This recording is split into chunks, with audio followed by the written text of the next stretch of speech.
Good morning. And a special greeting to the Presbyterian women. And if you're saying, well, I'm a woman, I'm a Presbyterian, she must mean me. And you would be absolutely right. Every woman who is a member of a Presbyterian church is a member of the Presbyterian Women's Organization, also known as the PW. Every church and every woman participates in her own way. The predecessors organizations of the PW began more than 200 years ago. It won't surprise you to know that women didn't have much of a voice in the church back then.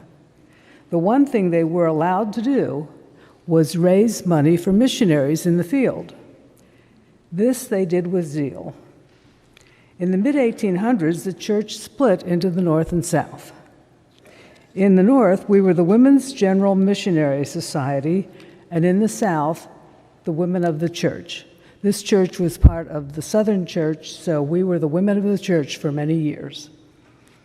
In 1983, when the church reunited, our charge was to nurture our faith, support the mission of the church, work for peace and justice, and build an inclusive, caring community of women that strengthens the PCUSA. So what does that all mean? In this church, among other things, it means circles. At the moment, there are 4 that meet for study, service, support, and serving the church through work on committees, participating in worship, hosting hospitality after worship. The PCUSA publishes a study yearly, which some circles use for their study guide. Others use materials such as a favorite author. Over the years, the nature of the circles has changed, the biggest being the way we were affected by COVID, like so many things. Some circles stopped meeting. Others met over Zoom. When things more or less returned to normal, some of us continued both in person and on Zoom. We have a member who left Naples 30 years ago. She continues to meet with us on Zoom. In fact, last month she sent cookies. When many of us were young mothers, we frequently didn't have our own mothers nearby, so we turned to our circle for support and advice. As we grew in our faith, we realized that we had something to offer others. Thus began our relationship with organizations that support the Immokalee farm workers. We began collecting food and sorting donated clothing. We supported Immokalee Habitat for Humanity. And when we were the recipients of cans of wheat, we bought a mill and started baking bread. Today, much of this is supported in the church budget. From November through April, we meet on the second Tuesday of each month for luncheon prepared by Chef Evie. We enjoy each other's company, listen to a speaker, and enjoy special music. Other PW activities include the Reader's Rendezvous, the prayer chain, the Thursday Bible study, and many others which you can probably think of.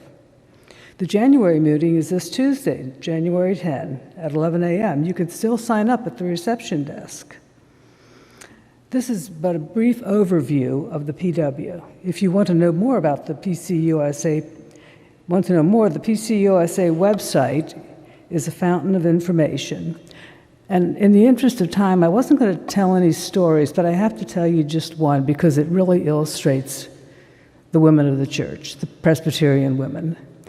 When we were all, in my circle, we were in our 30s many years ago, and one of our members died. Yeah, you can imagine being in your 30s and having a friend die. I had just given birth to my youngest child and wasn't able to go to the funeral, but my friends reported back. They said, Kay Dilworth, who was a saint of this church, came to the funeral. She said, I don't think any of you have been through this before, and I'm here for you. That was a Presbyterian woman. So come see us on Tuesday. We will love to have you join our group. Thank you.